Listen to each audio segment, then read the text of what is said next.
vous emmène à la rencontre du chaman. Bonjour Arnaud Rioux. Bonjour. Bonjour. On est sœurs toutes les deux et on a monté. Je regarde. Si, oui. On voit aux expressions, d'accord. Et on a monté notre média, ça fait 2 ans. Donc, Ok. interview des célébrités, des artistes, des réalisateurs, des entrepreneurs, des auteurs. On a toujours été axés dans toutes ces dimensions spirituelles, mais on a toujours amené ça de manière un peu subtile. Donc on parle de l'invisible, de l'intuition, mais là on s'est dit que c'était le bon moment pour mettre les pieds dans le plat, quoi. Ouais, tout à fait. C'est le bon moment. Et pas y aller par 4 chemins, donc on est dans le thème, faut y aller. Donc là c'est clair, c'est le moment. On s'est dit on y va. Allez, go. Ok, je vous suis. Vous êtes chaman, auteur, conférencier. Il nous a semblé nécessaire de nous entretenir avec vous pour avoir vos ressentis et partager au plus grand nombre sur votre compréhension de ce qui se passe actuellement. C'est aussi une première fois de faire une interview quantique, c'est-à-dire à distance. Aujourd'hui, lorsque l'on parle des mondes invisibles, il y a comme un tabou dans la société. Or, le virus est lui un ennemi invisible. Est-ce que pour débuter, vous pourriez expliquer de façon simple ce qu'est le monde invisible et pourquoi il est encore plus crucial de communiquer avec lui aujourd'hui ? Il n'y a pas de monde invisible. Il y a juste un monde invisible aux yeux de certains. Mais l'exemple du virus, c'est tout à fait ça. Le virus va sembler invisible et jusqu'à une certaine époque, certains ne comprenaient même pas son existence et remettaient en question son existence ou l'existence même d'un virus ou d'un microbe. C'est quelque chose de complètement incompréhensible parce qu'on n'avait pas inventé les microscopes. Quand on parle des ultraviolets ou quand on parle c'est pareil, ou des UV, on va parler de, ça va être invisible aux yeux de certains, ou les infrarouges par exemple, c'est invisible aux yeux de certains. Par contre, si on prend une caméra particulière, si on prend un filtre particulier, on va le voir. Si on regarde les auras, elles sont invisibles pour l'essentiel d'entre nous, mais il y a un appareil qui s'appelle l'appareil Kirlian qui permet de voir les auras, de les prendre en photo, de les commenter, etc. Et c'est utilisé dans la science, ça n'a absolument rien de... Et il y a simplement, à un moment donné, le chaman ou certains d'entre nous vont travailler notre regard, vont travailler le regard pour voir autre chose. Mais si je prends par exemple ce que vous voyez en rouge et ce qu'une tortue voit en rouge, c'est absolument pas la même chose. La tortue ne voit pas le rouge. Certains animaux ne voient même pas les couleurs. D'autres. Donc, ce qu'on appelle invisible, c'est invisible à nos yeux. Ça, c'est vraiment important pour moi de le poser dès le départ, parce qu'on peut être très pragmatique et en lien avec l'invisible. Et quelle est votre vision sur la situation actuelle et est-ce que vous auriez un message à nous transmettre ? Encore une fois, la situation actuelle, en fonction de là où on va la regarder, on va voir différentes situations, simplement parce que notre regard va être différent. Si on regarde en regardant le cours de la bourse, on va se dire c'est une catastrophe. Jour après jour, on est en train de perdre des points. Si on regarde au niveau de la maladie, on va se dire, tu te rends compte, ça y est, on a dépassé le cap des 1300 morts en France, c'est énorme. Si on regarde du point de vue de la guérison, on va se dire, ça y est, on attaque le centième mille, on a dépassé les 100 000 guérisons. Donc, ça dépend de quoi on regarde. Si on regarde du point de vue de l'écologie, on va se dire, en 1 mois et demi de confinement, on a réussi à baisser le niveau de CO2 de 7%, on a réussi à rendre les rivières plus accessibles aux poissons, on trouve des dauphins en Méditerranée. Voilà, donc c'est vraiment le regard. Et à partir du moment où on prend conscience de ça, on va choisir le regard qui fait du bien. Et on peut décider qu'on est en guerre, ou on peut décider qu'on est en paix. On n'est ni l'un ni l'autre, on est à partir de ce qui vibre à l'intérieur de nous. Profondément, moi, je suis en paix. Voilà, très clairement. Pas parce que je suis confiné comme chacun, je respecte les règles du confinement parce qu'elles me semblent nécessaires, que je joue le jeu du collectif comme chacun. En revanche, je décide de poser mon regard. C'est vraiment de regard dont il s'agit. Je pose mon regard sur l'effet que peut avoir la crise sur notre société. Et je réalise que cet effet d'interconnexion entre l'écologie, l'économie, la santé, les relations, etc., fait que cette crise peut être une opportunité exceptionnelle de transformation. Et c'est là où je pose mon regard. Donc, nous sommes aujourd'hui dans une situation particulière où l'on nous demande d'être vigilants avec autrui, les distances de sécurité, limiter nos contacts avec l'autre, le lavage des mains. Comment gérer le plus sereinement nos vies de demain sans que cela ait des répercussions psychologiques sur l'humain? Le fait de garder 1 mètre de distance ou le fait de se laver les mains, ça n'a aucune influence sur notre corps intérieur. On se brosse les dents tous les soirs et on ne se pose pas la question de savoir pourquoi on le fait. On le fait parce que c'est un réflexe. Aujourd'hui, c'est nouveau parce qu'on est habitué depuis tout le temps, quand on va vers quelqu'un, à lui faire la bise ou à lui serrer la main. Et là, d'un seul coup, on nous dit les règles sont différentes. Donc, on va avoir un petit temps pour changer ces règles. Maintenant, c'est qu'est-ce que cet événement va provoquer en nous en termes d'émotions. Et soit ça provoque de la peur, et soit ça provoque au contraire une autre type de la relation. On peut se saluer comme ça, on peut se saluer en posant la main sur le cœur. Les Indiens se saluent namasté depuis la nuit des temps, ça ne leur manque pas de se serrer la main. Les Japonais souvent créent ce qu'on appelle le Maijutai, la distance de sécurité des uns avec les autres. On apprend ça dans les arts martiaux. Dans les arts martiaux, moi qui ai beaucoup pratiqué les arts martiaux, l'aïkido, il y a cette notion d'espace vital qu'on va préserver. Donc c'est sain par rapport à ça. Maintenant, si je nourris la peur en me disant il ne faut pas qu'il se rapproche de moi, sinon il va me contaminer, la peur, qu'est-ce que ça va avoir comme effet? Ça va fragiliser mon immunité. Et là, aujourd'hui, on est dans un moment où on a besoin de renforcer notre immunité. Et qu'est-ce qui renforce l'immunité? La confiance en soi, la confiance en l'autre, le sentiment d'être non pas séparés mais unis les uns aux autres, et surtout la conscience de l'interconnexion et l'acceptation de plonger dans l'inconnu. On est dans l'inconnu. On vit un confinement, on ne sait pas, on ne savait pas 2 jours avant qu'on allait être confiné, on ne savait pas la veille d'ailleurs, on a regardé les informations le jeudi, puis on nous a annoncé le jeudi soir que le vendredi midi, il fallait rester chez soi en ayant fait ses courses, donc c'est l'inconnu. On a entendu un ministre de la Santé qui, il y a 2 mois, disait les chances étaient quasi nulles que le virus sorte de Wuhan, donc on est dans une situation où on doit plonger dans l'inconnu. Et là, soit on est en résistance, en se disant je veux savoir, je veux comprendre. Et à ce moment-là, on risque d'être insécurisé parce qu'on ne sait pas du tout quelle va être l'issue de ça. Peut-être on va être amené à vivre toute notre vie avec ce virus. Peut-être on va être amené, comme on vit aujourd'hui avec le sida, comme on vit aujourd'hui avec le cancer ou les maladies cardiovasculaires. Donc, ça n'a rien pour moi, ça n'a rien de dramatique en soi. Par contre, on peut décider de vivre avec la peur de l'autre, la peur des Chinois, la peur de l'autre d'une façon générale. Et ça, c'est notre état intérieur. Et ce que nous apprend le chamanisme, c'est que c'est l'émotion qui va créer la réalité. Et l'émotion, je peux la choisir, et l'émotion, elle naît d'une pensée. Je peux me dire, il s'approche de moi, il va me contaminer, ça crée une émotion, l'émotion elle fragilise l'immunité, ou je peux me dire, ok, je suis en sécurité, même à 1 mètre, ça se passe très très bien. Et est-ce que votre pratique chamanique a changé depuis les événements et est-ce que vous auriez des rituels utiles pour nous aider? Oui, la pratique chamanique, elle est toujours en évolution parce que en fonction des événements, on va avoir besoin de pratiquer plus une pratique pour développer l'immunité ou développer la santé ou aider les gens qui en ont besoin ou développer la vision claire ou la hauteur ou la protection de notre environnement. Donc, en fonction, une pratique chamanique, elle n'est jamais figée. Elle n'est jamais figée et elle va toujours s'adapter à l'environnement.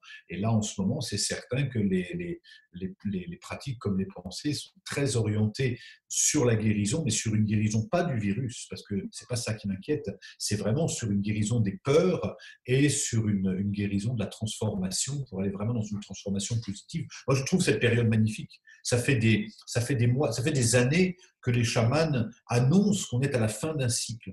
On est à la fin du monde et c'est la base d'une crise, c'est qu'une crise, c'est pas pour redevenir comme on était avant. Il y a eu la chute de l'Empire romain, il y a eu la chute des Ottomans, il y a eu la chute de plein de systèmes. Et là, clairement, on assiste à l'effondrement d'un système.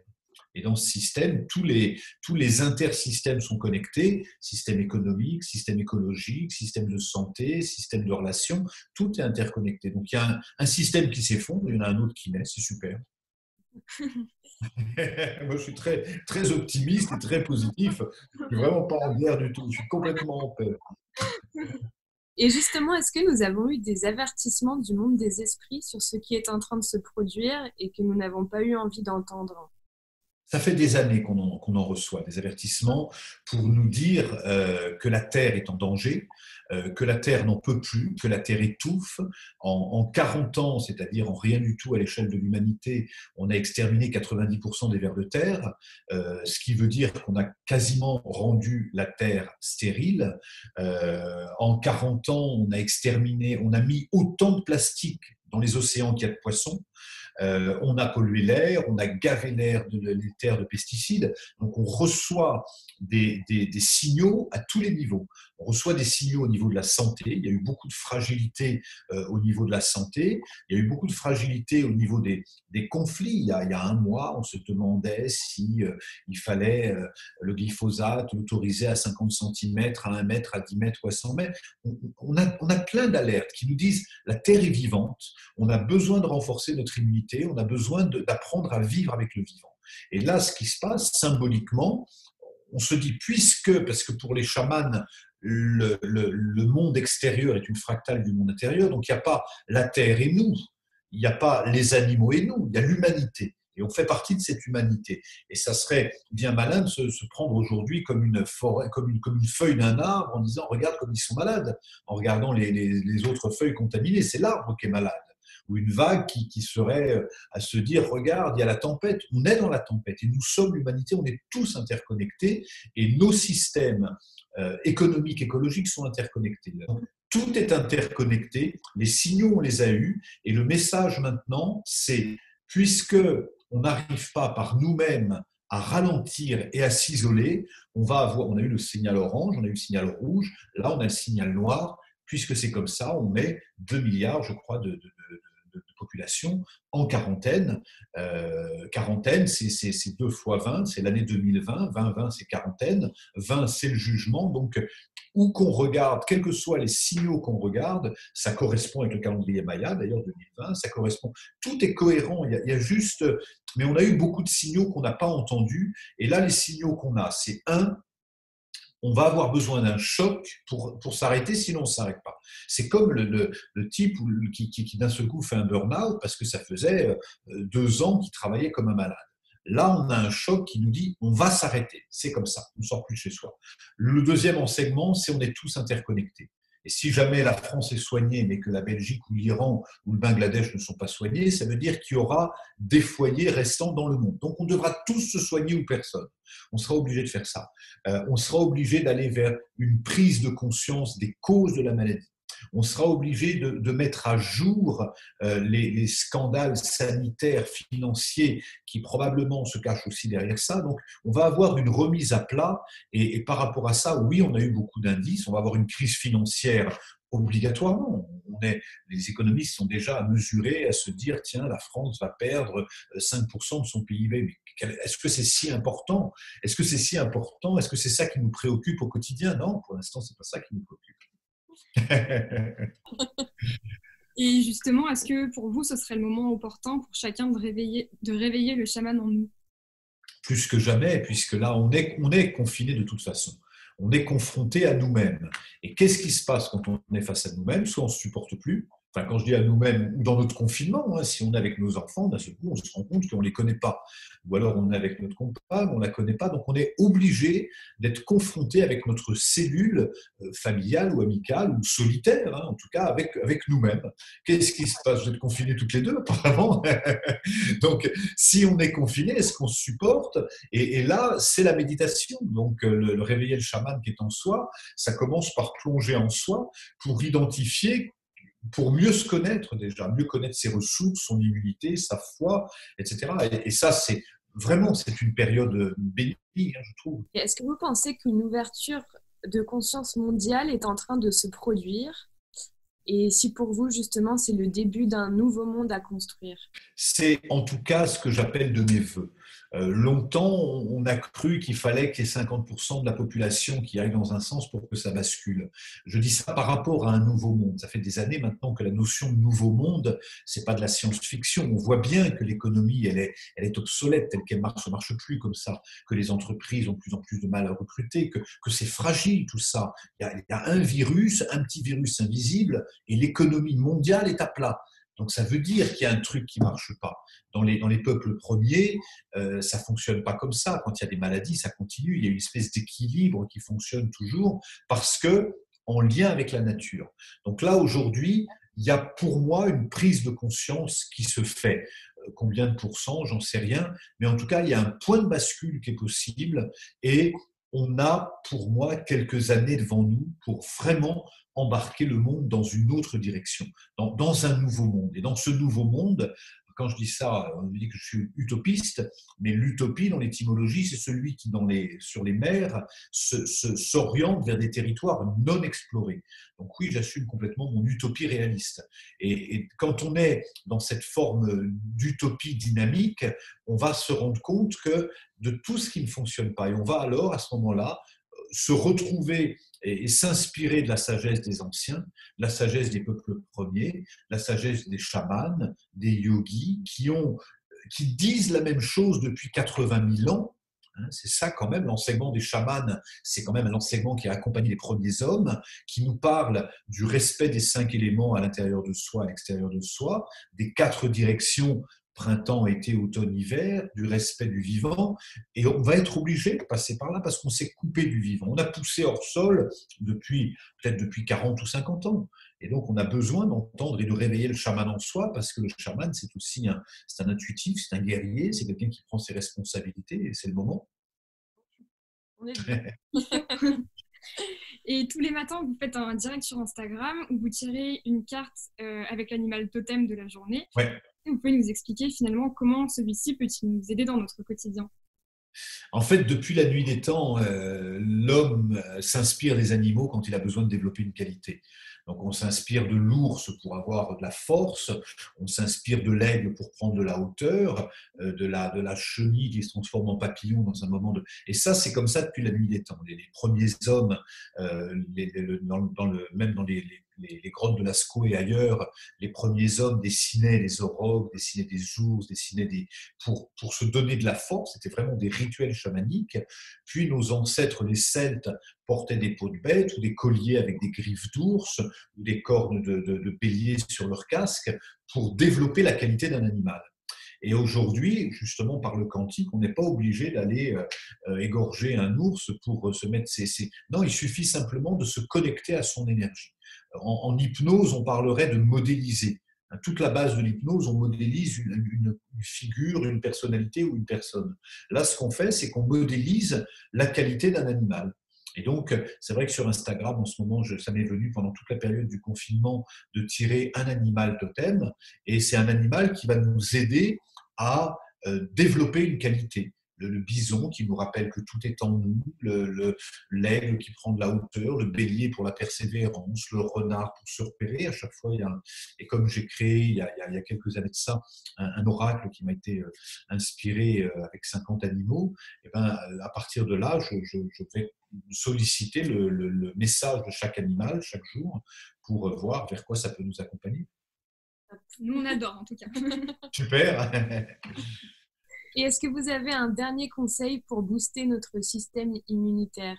Donc, on a parlé de la peur, mais peut-être avec l'alimentation ou d'autres choses. Alors, l'alimentation, bien sûr, plus on va être… J'ai vu que dans les premiers réflexes de peur, les supermarchés de pâtes, ce n'est pas les meilleures choses à manger en ce moment. Il faut vraiment manger des produits vivants, des fruits, des légumes, du citron, de l'ail. Tout ce que je vous dis ne se substitue pas à votre avis médical en cas de consulter un médecin. Je ne suis pas en train de dire que l'ail va avoir un effet sur le coronavirus. C'est pas ce que je dis. En revanche, quand il y a eu les épidémies les plus meurtrières en France, notamment les épidémies de grippe espagnole, on a vu que dans certaines fermes dans lesquelles ils cultivaient de l'ail et ils laissaient sécher de l'ail, il y avait moins de victimes. Voilà, il n'y a eu pas de victimes du tout. Donc on sait qu'il y a des aliments qui nourrissent notre flore intestinale, qui nourrissent notre immunité. Et là, il y a de très bons conseils, de très bons naturopathes qui vont facilement nous aider à développer cette alimentation. Ça, c'est pour toute l'alimentation physique, et moins elle sera chimique et comment dire, et trafiquée, et plus elle sera nutritive au niveau des éléments, puisque la terre est pleine de plantes qui viennent nous nourrir et nous, comment dire, et nous donner des qualités particulières. Hein, le plantain, le persil, l'ortie sont d'une richesse incroyable en oligo-éléments, magnésium, en calcium, en potassium. C'est des plantes qui viennent pour nous offrir quelque chose. Donc dès lors qu'on est un petit peu curieux, on va vraiment pouvoir prendre ça, mais ça reste sur le plan physique. Si on se prend le persil ou l'ail en étant dans la peur, on va fragiliser notre immunité. Et ce qui va renforcer notre immunité, c'est la foi et c'est la joie. Voilà. Plus on est joyeux, plus on rit, plus on se sent léger, moins on a de chance. Et ce que je vous dis, c'est scientifique, c'est prouvé maintenant. On sait que la peur, puisqu'on peut la mesurer en hertz, on peut mesurer chaque émotion en hertz, et donc on sait que la peur va vibrer à 52 hertz, que la honte à 44, je ne sais pas les chiffres exactement, mais c'est sensiblement ça, la culpabilité à tant, et le coronavirus a lui aussi une fréquence, comme toute substance électromagnétique, qui vibre à une fréquence particulièrement basse. Et ce qui vibre le plus haut, c'est la foi, c'est la joie, et j'oubliais, la gratitude. Plus on va être dans la gratitude de tout ce qu'on reçoit, plus on est soi-même en bonne santé et on rayonne et on n'a aucune raison de tomber malade. Ouais, merci beaucoup. Dernière question. La plus chamanique. La question la plus chamanique. Est-ce que vous préférez les blondes ou les brunes? Mais quand je vous vois toutes les deux comme la lune et le soleil, ou je me dis choisir, c'est se priver. Mais c'est intéressant parce que le choix qu'on peut être amené à faire, dès lors qu'on est dans la comparaison, on va avoir... on se prive d'une partie de nous-mêmes. Et moi, je crois vraiment que le fait d'accueillir chacun dans sa différence, dans sa... Et là, le pire, c'est la comparaison. C'est quand on se compare, il est plus comme ci, il est plus comme ça, on a une perte de confiance. Donc vous êtes toutes les deux magnifiques. Et c'est super. Merci beaucoup, Arnaud. Merci beaucoup pour ce moment. Avec plaisir. Bonjour à toute votre communauté. Merci. Ça faisait du bien de vous voir. Eh bien, c'est partagé. Au revoir. Au revoir.